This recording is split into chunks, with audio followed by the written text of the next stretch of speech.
बयनिसिमबो खुलुमनाय जासिग्रोनाय थाबाय दिनैनि दिनाव गिदिर रंजानायनि दिन मानोना 19 सिडली विधान सभानि दिनै जिनोखि केन्डिडेट बिथां जोंनि मानगोनां आगुनि इएम रनजित बसुमतारीखौ दिनै फोसावबाय जों दिनै जोबोर रंजादों आरो दिनै गोबां जोंनि एक्स एनडिबि वेलफेयार एस'सियेशना बेखौ बरायनो होननानै दिनै नेनानै दंखायोमोन आरो बेनि सायाव जोबोर गोजोननाय दं आरो इउपिपिएलनि सायावहाय जोङो बाख्नायदों जे एनडिबिखौ नायनानै जे जोंनो मोजां जोंनि बे ओनसोलाव देरहानायनि केन्डिडेट होदों बेनि थाखाय धन्यबाद होयो आरो बेवहाय जोंहा गोजोननाय दङ। बेयावथ' आंनि जेनोखि रिसार्च स्टाडि खालामनाय बेवहाय जों देरहागोना 100% बेखौ जोङो बेसेबां भट बेखौ आं बुंथ'ला उनाव समाजसो बेखौ फोरमायसिगोन। सार गोबां दैदेनगिरि बिथांमोनाबो टिकेट बिदोंमोन नाथाय बिथांमोना मोननो हागै बिथांमोनखौ दलनि माबाया बेनो नेम नितिया बयबो हास्थायो आरो बयहाबो पलिटिकेल आपग्रेडेसन बेखौ लुबैयो खिन्थु दलहा मोनसे नेम निति थायो जायहा दला होयो बेयो मानिनानै सोलियो थ' जायहा बेखौनो मानिया बेनो माने गावनि पलिटिकेल केरियारा दंस' जायो गतिके बयहाबो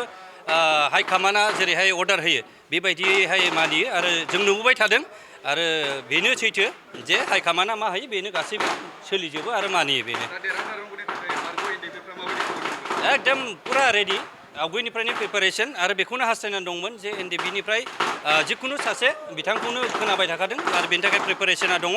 गत्तै बे जोंनि 19 नम्बर सिडली समस्तियावल' नङा गत्तै बिटिआर जे बेवहाय जेसेबां एनडिबि दं आरो बेवहाय सापर्ट खालामखौनो जोङो दिनैहाय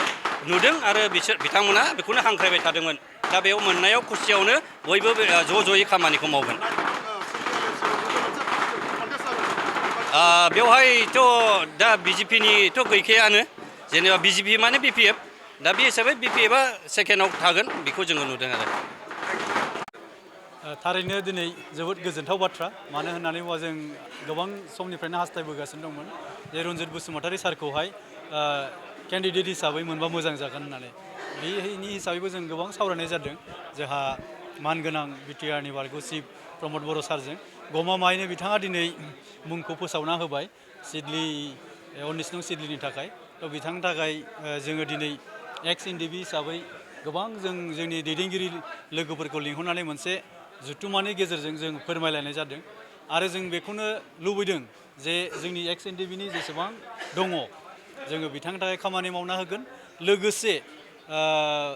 इउपिपिएलनि जेराव केन्डिडेट होदों जों एक्स एनडिबि हिसाबै जों जेरावबो खामानि मावगोन जोङो बिथांनि थाखायल' नङा जों इउपिपिएलनि जेसेबां केन्डिडेट होदों जों बाहायनो खामानि मावजोबगोन एक्स एनडिबि वेलफेयार हिसाबै एबा एक्स एनडिबि हिसाबै।